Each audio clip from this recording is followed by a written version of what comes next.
Witam. 2 luty 2025 rok. Ku potomności. Ryszard Borowiecki i epoka wodnika i zastanowienie się przede wszystkim z mojego punktu widzenia, oczywiście jako człowieka, który można by było tak powiedzieć, że bawię się królewską wiedzą, a czyli stosuję astrologię do życia? Pytanie, czy ta epoka jest rządzona, czy jest prowokowana przez myśl ludzką, czy też przez świadomość kosmosu?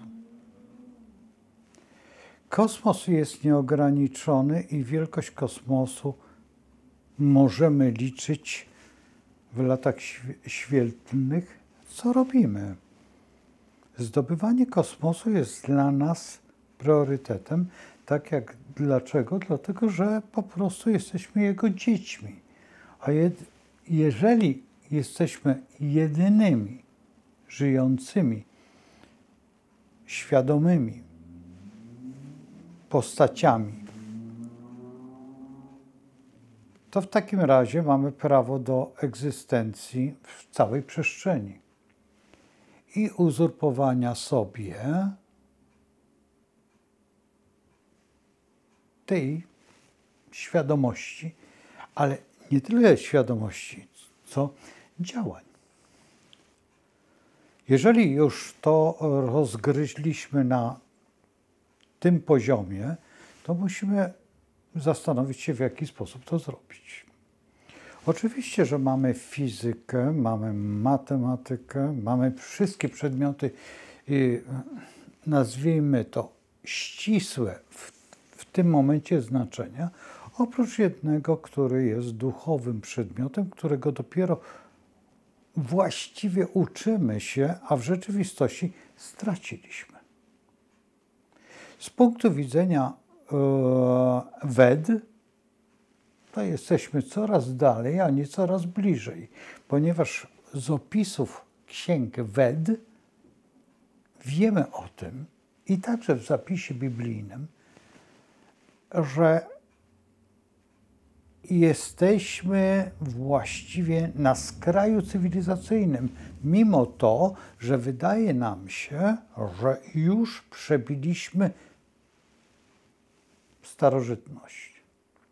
Kiedy artefakty pokazują nam zupełnie inną historię, chociażby tutaj szukając według pana Denikena, który rozdrapał pewne historie, które zupełnie nie mają możliwości interpretacji, czy też spojrzenia na to z punktu widzenia naszego, ponieważ zadawane pytania są właściwie zatrzymane gdzieś w przestrzeni nieświadomości, a wtedy wchodzimy już w Carla Gustawa Junga i rozpoczynamy zupełnie jeszcze inną kwestię, gdzie dowiadujemy się, że coś jeszcze jest, czyli życie po śmierci. Gdzie mamy znowuż jakąś historię i świadomość tego, że jesteśmy zbudowani z materii, a możemy, właściwie dlaczego nie, przenikać przez ściany, ponieważ jesteśmy zbudowani z atomów. Albo jeszcze z czegoś innego, co stanowi materię, ale w gruncie rzeczy dlaczego mamy się nie przenikać, jeżeli mamy w tej chwili takie możliwości i z tych możliwości korzystamy. Chociażby film Mucha, który pokazuje nam, w jaki sposób możemy przez, czy fantazję, trudno powiedzieć, nigdy to nie jest fantazja, tylko rzeczywistość.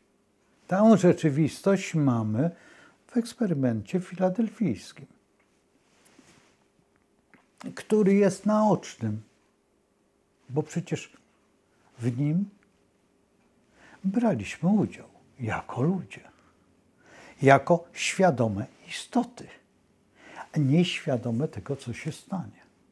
I nie tylko on, ale jeszcze inne historie, które pokazują nam, a my stoimy jeszcze nadal właściwie na początku ludzkości, tej biblijnej, bo nadal stosujemy metodę unicestwienia wroga, a nie pojęcia i że wrogiem jest wiedza, więc musimy ją pojąć. Dla nas jest to w tej chwili jeszcze zupełnie poza naszą świadomością, że wiedza jest dla nas tym Olimpem, czy tą Akaszą, to w zależności jak chcemy dojść do tego, bo Akasza jest wyłącznie jedyną historią opisaną, że funkcjonuje, że jest i że jest tym, co nazywamy, powiedzmy, wstępem do epoki wodnika. Epoka wodnika, czyli coś, co możemy stworzyć w imię myśli, kontemplacji, medytacji, czy też jeszcze jakiegoś innego zjawiska, którego jeszcze nie znamy, nie mamy pojęcia. Wiemy o tym, że funkcjonuje tylko zaledwie kilka procent naszego umysłu i w tym umyśle kotłują się myśli i te myśli stają się, czy czasami u niektórych realne. Tak Sali Baba. Nagle, nie wiadomo skąd, tworzył jakiś symbol w formie pierścienia, czy w formie jeszcze jakiejś innej i dawał. Czyli miał tą jednostkę swoją, którą miał ten, który rozpoczął epokę ryby. Czyli Chrystus. Nazywamy go Synem Bożym, bo miał takie możliwości i faktycznie, czy on przejdzie do tej epoki wodnika, czy też nie przejdzie. A może on jest właśnie tym, który wskazuje drogę poprzez ojca Pio, który ojciec Pio jest dalszą historią. Oczywiście na pewno w innych kulturach jeszcze są inni, nazwijmy to, postaciami, które są związane jak najbardziej z czystą materią, czyli nie można powiedzieć, że z Bogiem, bo to jest fizyka, czysta materia, w której my żyjemy. A kto tym zawiaduje? To na pewno ojciec naszego założyciela epoki ryb. Najprościej by było tak powiedzieć, bo nie wiemy, jakich słów używać, aby nie to, że urazić pewne elity czy pewne historie, tylko pobudzić do konsekwentnego budowania przyszłości w teraźniejszości. Co jest najbardziej trudną rzeczą, bo zawsze znajdzie się jakiś postulat, który będzie negował autentyczność autentycznej rzeczy. Jeżeli mamy szklankę, wiemy, że ona powstała ze szkła. Nie musimy orientować się, jaka jest technologia tego szkła, jaki jest skład tego szkła i nie musimy wyszukiwać tego, że to jest pospolita szklanka czy wyjątkowa szklanka. Szklanka służy do określonych czynności, które te czynności są przewidziane poprzez jej budowę czy fizykę działania i składu, z jakiego się jest zbudowana. To wszystko daje nam pewną perspektywę i perspektywę dania nam pewnej swobody. Swobody oczywiście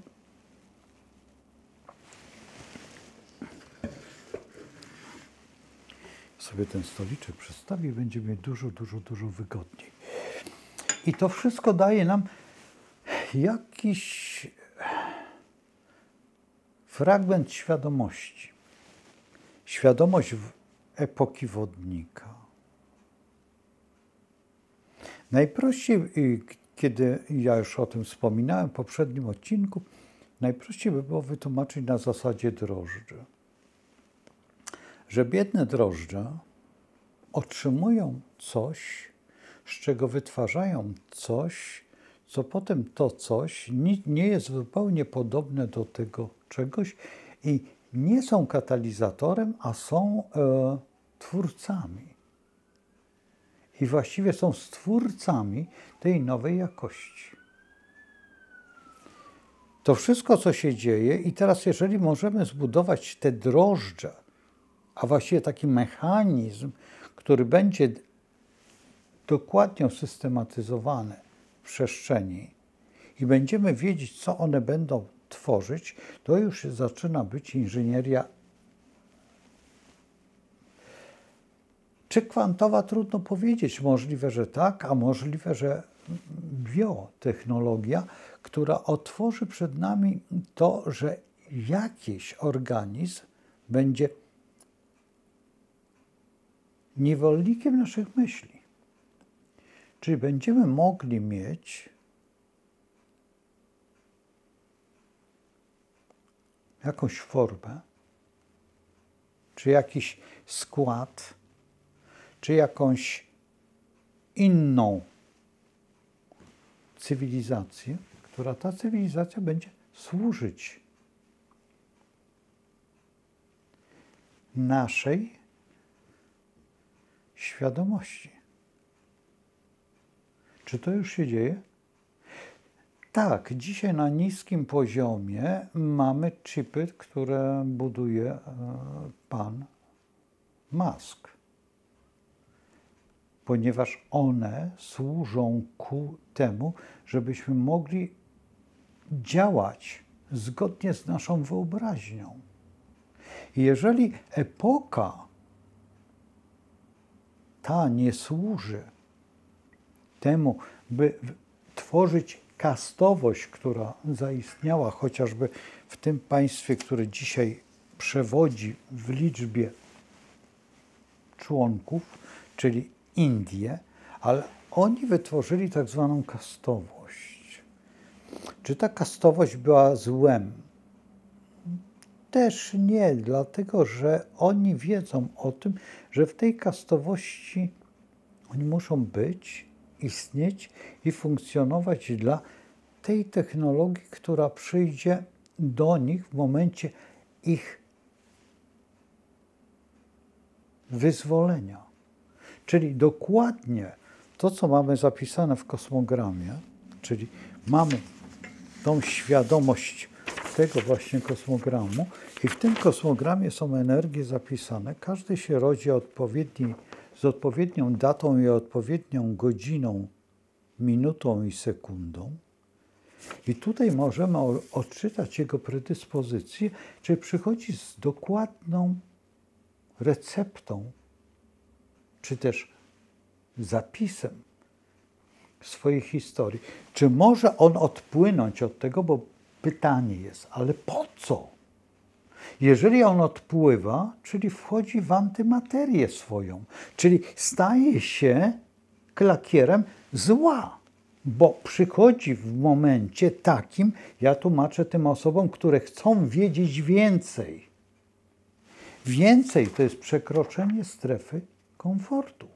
Ale w zapisie jest to błądzenie poprzez przyjaciół, bo moi przyjaciele poszli na architekturę, ja pójdę z nimi, a potem się okazuje, że ta architektura nie jest w mojej jurysdykcji świadomości.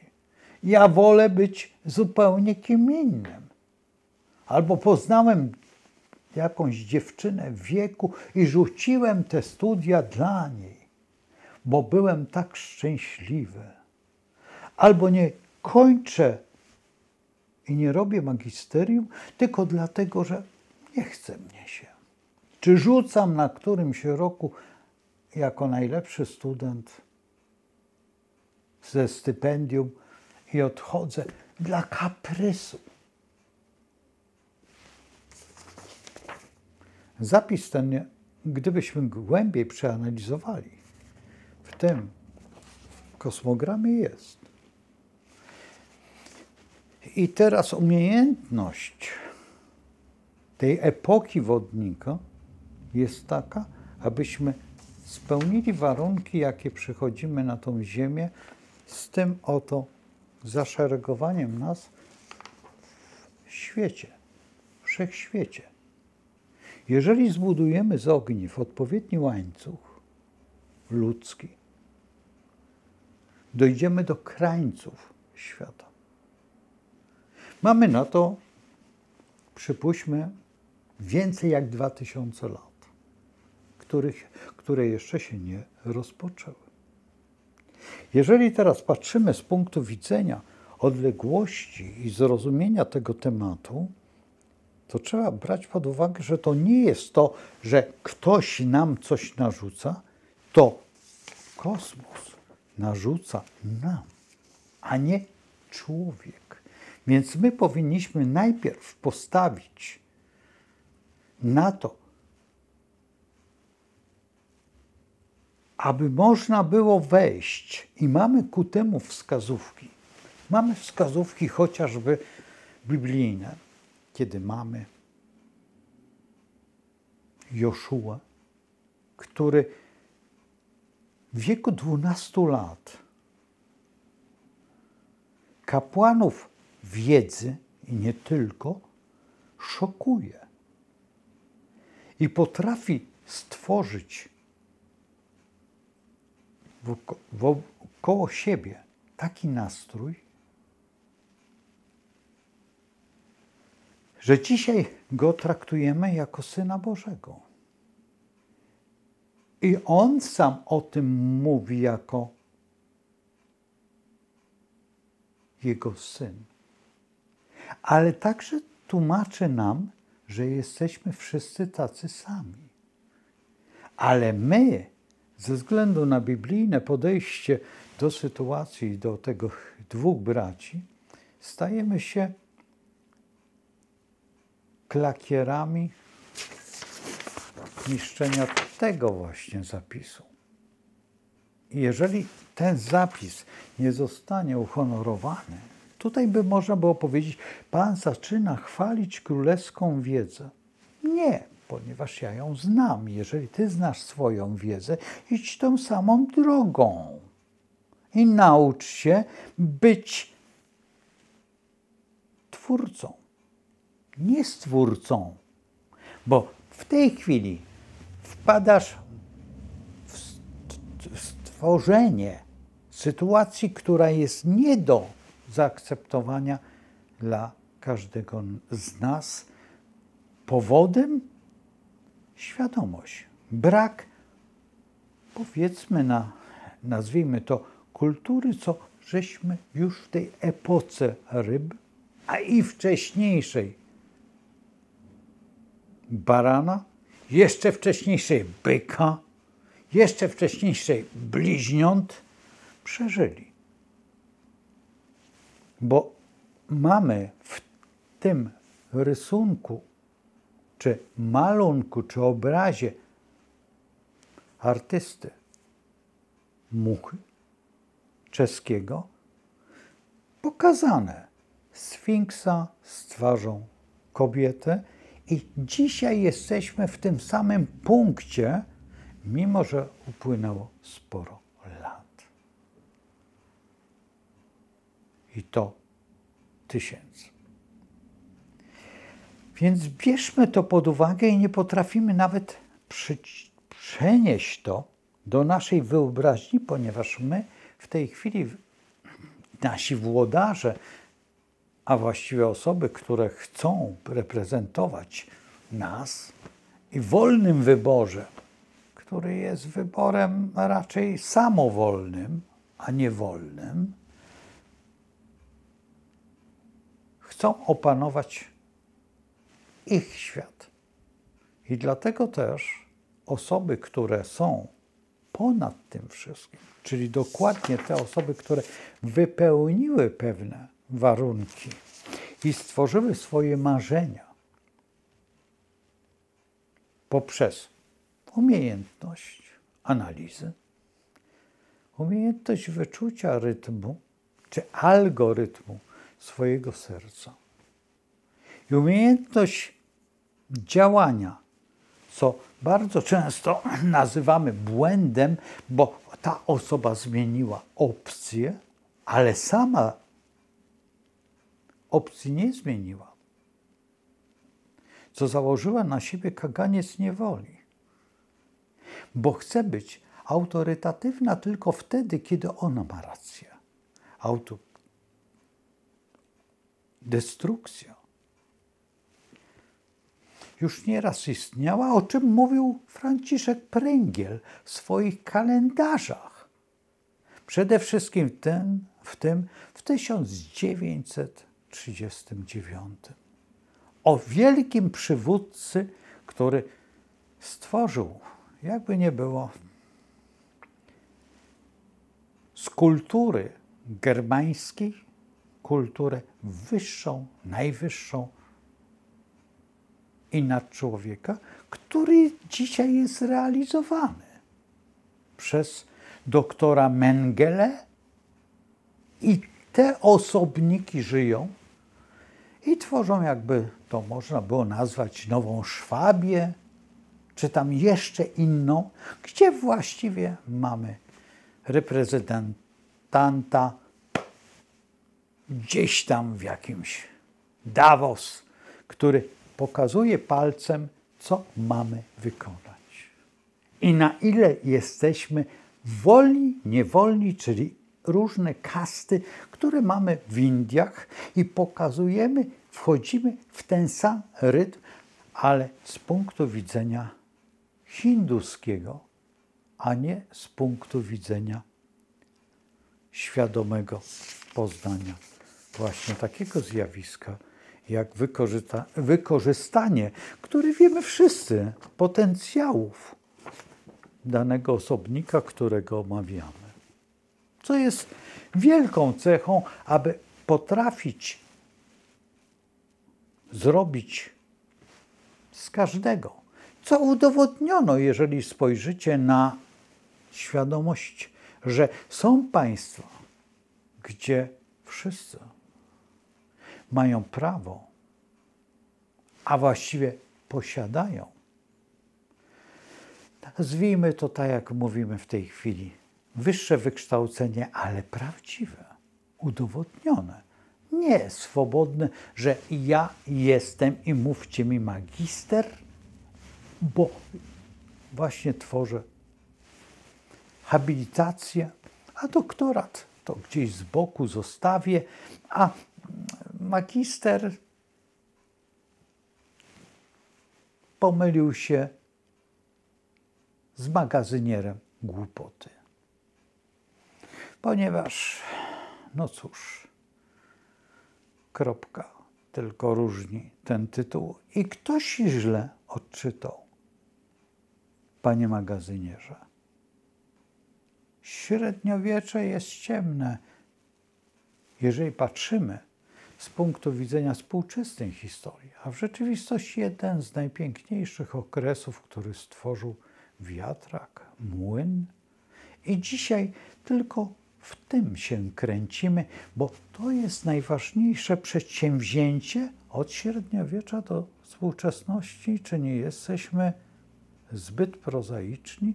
Czy nie lepiej użyć świadomości i przesunąć się zupełnie w inną sferę, bo żeśmy mniej więcej około XIX wieku, kiedy wkręciliśmy tą żarówkę, stworzyliśmy i chcemy stworzyć i odejść od tego, co potrafimy zrobić świadomością, unieść przedmiot do góry. Mamy to w lalce. Przecież jest to opisane. Jak? Co ty gadasz? Metal lżejszy od powietrza? A dlaczego by nie? Czy był to fakt? A może był to artefakt? Jeżeli opisujemy takie rzeczy, zaczynamy być śmieszni i wytykają nam nawet umysły lekko ścisłe. Nauczyły się myśleć i dostały się w grono stajowych łapek. Ale co dalej? Zostają w Niemcach Kruczkowskiego błaznami historii. Bo tylko podają jabłko. Ale no cóż, wtedy zostało wypędzenie z raju i jesteśmy znowuż nadzy. Bóg król jest nagi i On od nas tego wymaga, żebyśmy byli szczęśliwi, nie mając nic, nie posiadając kompletnie, bo wtedy będziemy uczciwi. Bo nic nie możemy ukraść ani zdobyć. Bo nagość jest czystą formą, najpiękniejszą, jaka może zaistnieć w całej erudycji naszego istnienia i bycia. No cóż, w tym momencie stajemy się klakierami niektórych, którzy nazywają tych innych, którzy są ubrani, chazajami, a właściwie oligarchami, bo sami nie umieli się ubrać. Zmieniają swoje emploi, zakładają różne szaty i nie patrzą nawet na to, kim są. Oni są najlepsi, bo mu odbiła palma. No i cóż, grzybnia nie opanowała cały świat i informuje nas o tym, że coś jest nie tak. Bo świat grzybów ma zupełnie inną rolę, ponieważ one właśnie w tej chwili zaczynają być na piedestale. Bo otwierają świadomość. Czerwieni różnych sytuacji i dzisiaj nawet nie wiemy o tym, że coś jest poza nami. Że ktoś żyje i ktoś informuje.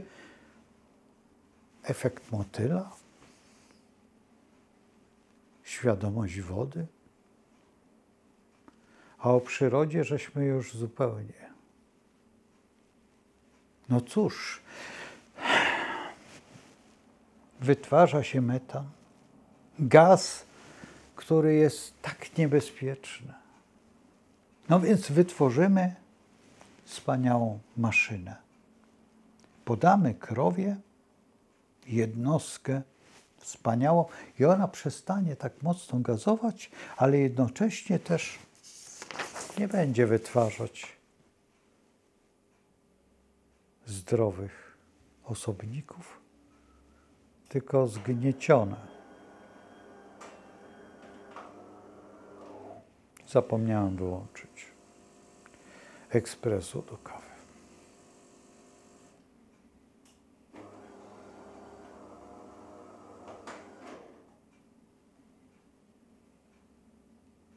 Także tutaj mamy właśnie to, że lepiej nas mniej, bo wtedy łatwiej rządzić. I tutaj jest właśnie konflikt tego wszystkiego, co się dzieje, w czym uczestniczymy wszyscy i nawet są tacy, którzy uważają, że nas jest za wiele, a kosmos został odkryty. No, niektórzy teorie płaskoziemców stosują, ale nie są chyba zwolennikami tego, że nas jest zbyt wiele albo zbyt wielu. W zależności z jakiej grupy jesteśmy. Zostanie nas 3, 4, a co będzie, jak zostanie nas 2? A czy ktoś się zastanawia, jak się dzieje? Przecież można zbudować bank genów, wiadomości czy czegokolwiek i to się robi dla ludzkości. Czy ludzkość tego potrzebuje? Tak, to się przydaje. A co się nie przydaje? Wszystko się przydaje, oprócz głupoty. A głupota szerzy się i zawsze była i zawsze jest. Kiedy powstali jaśnie panowie i kazali klękać lub też kłaniać się, inaczej mówiąc czapkować. Ale byli tacy, którzy uważali, że nie potrzeba. Można żyć w symbiozie. Przecież rycerz to honor. To ktoś, kto broni. Przed czym? A przed żywiołem. Smokami. Jeszcze jakimiś innymi. I były wyprawy, by zdobyć złote runo lub jeszcze jakieś inne historie. Ale przecież dążymy do Akaszy. Ale w Akaszy nie ma miejsca dla tych, którzy wyznają właśnie te poszczególne historie. Tam nie może być miejsca dla takich, którzy tworzą swoje myśli. Nie, Akasza jest myślą zbiorową.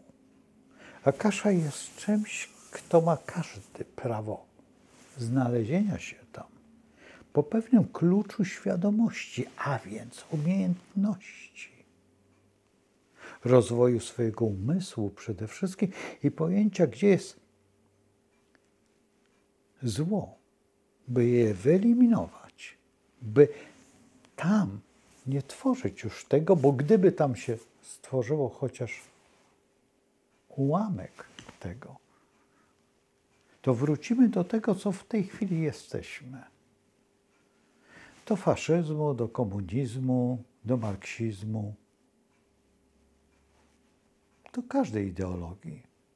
Zielonej czy błękitnej, bo to jest tylko szukanie hecie-pecie, a nie rozwoju umysłowości. A po co? Przecież my musimy mieć kapłana i przywódcę. Kiedy kapłan staje się nauczycielem, bo jest. Tylko my uważamy, że on zbiera dla siebie i chce opływać w jakimś majątku. A majątek jest w tym, że jego podwładni chcą, aby on pokazał im drogę. Bo Chrystus od zarania swojego istnienia pokazuje, a ci, którzy są biblistami, wiedzą, że tych prób było sporo, lecz za każdym razem odrzuciliśmy. I dzisiaj też odrzucamy, jeżeli ktoś chce coś zrobić właśnie w tej kwestii, żeby było nam lepiej. Lepiej jest wtedy, kiedy dostaniemy ecie-pecie, czy 600, czy 800, czy 13, 14. Ci starzy oczywiście. I oni są zadowoleni, bo mają na te leki, które wydali. A chcą je kupić. Nie zauważyli, że cały czas coś oddają, a nie zbierają. Bo gdyby zbierali, by byli bardzo bogaci. Gdyby byli uduchowieni, pewnie by nawet nie zauważyli, że coś dali. Ale rzucając na tacę skąpią. Nie mówię w kościele, tylko w swoim życiu. Bo uważają, że dostaną. Ich taca to ich organizm. I zgadzają się na to, żeby jeść tylko miskę ryżu i za nią pracować. Tylko, że nie jest taka prawda, obejrzyjcie jakikolwiek film, to ten ryż jest tylko podkładem do jedzenia. Chyba że bierzemy obozy koncentracyjne niemieckie na terenie Polski. To wtedy tak. Zgadzam się, że wtedy tylko brukiew istniała. Chociaż miała kaloryczność bardzo wysoką i tutaj utrzymywała przy kondycji tylko do pracy, do niczego więcej.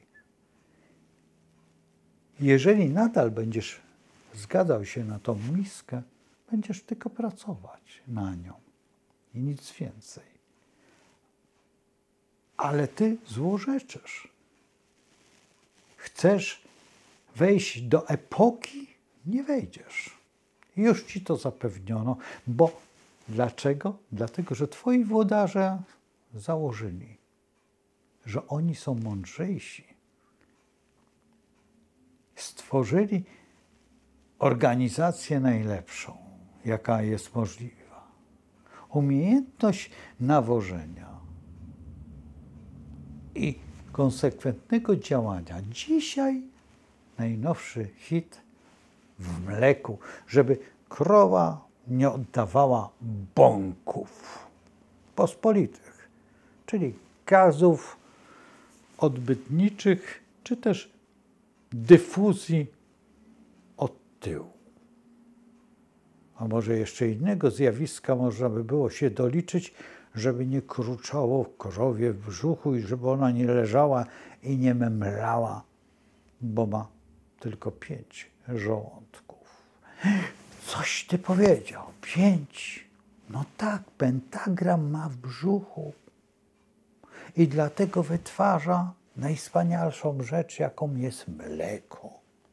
A to, że to mleko musi się przerobić i to zwierzę daje. A ty, jak się urodziłeś, to twoja mama też jadła paszę, by nie gazowała? To byś już nie miał potomków i nic by nie zostało. Już by świat był pusty, jak jest w swojej świadomości. I świadomość ta pusta nadal jest realizowana. Zastanów się nad tą pustką. Jutro zapraszam na dalsze kwestie właśnie epoki wodnika, która będzie wchodzić, która za ileś lat i ty jesteś uczestnikiem tego i świadomym czy nieświadomym tego, to mnie już nie interesuje. Masz zapisane to i twoja głupota też jest tam zapisana, albo ty sam dobrowolnie wchodzisz w nią, bo tak ci się opłaca, bo po co myśleć? Jeżeli albo po co? On pokazuje, że jest lepszy. O! No cóż, nie będzie lepsze. Postaram się to załatwić. Są mechanizmy, które stworzył człowiek. A co stworzył Bóg?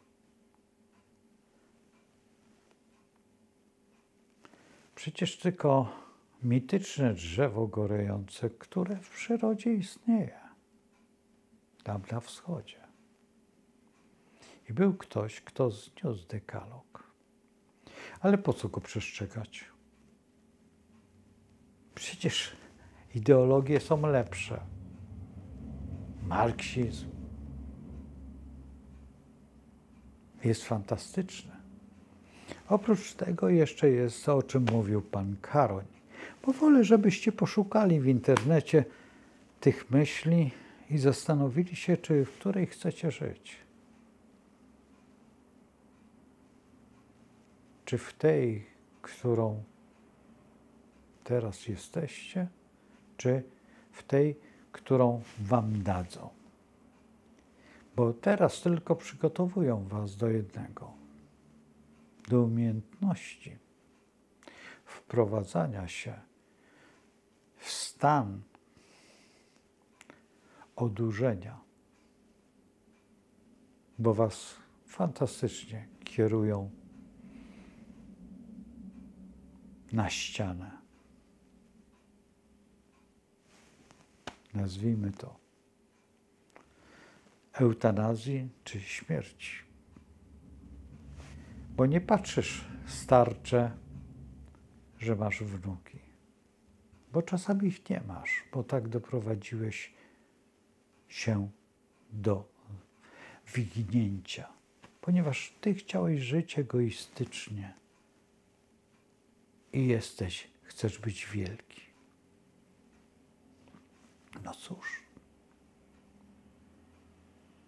Przyroda jest większa, przyjdzie ci zostać, z nią walczyć. Ona ci pokaże twoje miejsce, bo ona jest nieubłagalna. Ja ją raz poznałem. Nie chcę więcej razy z nią walczyć. Chcę współpracować z nią, bo jestem jej dzieckiem, a nie tej twojej wolnej myśli, pokręconej przez nieumiejętność działania synaps, które są, jakby nie było, zarażone głupotą, a może po prostu kiłą. Do zobaczenia i zapraszam na dalsze historie, bo Wenera się toczy. No cóż, czasami niektórzy muszą odejść.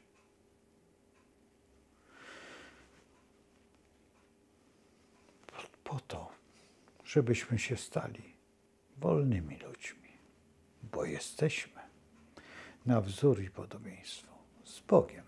Do zobaczenia w następnych historiach, które tylko są do przemyślenia.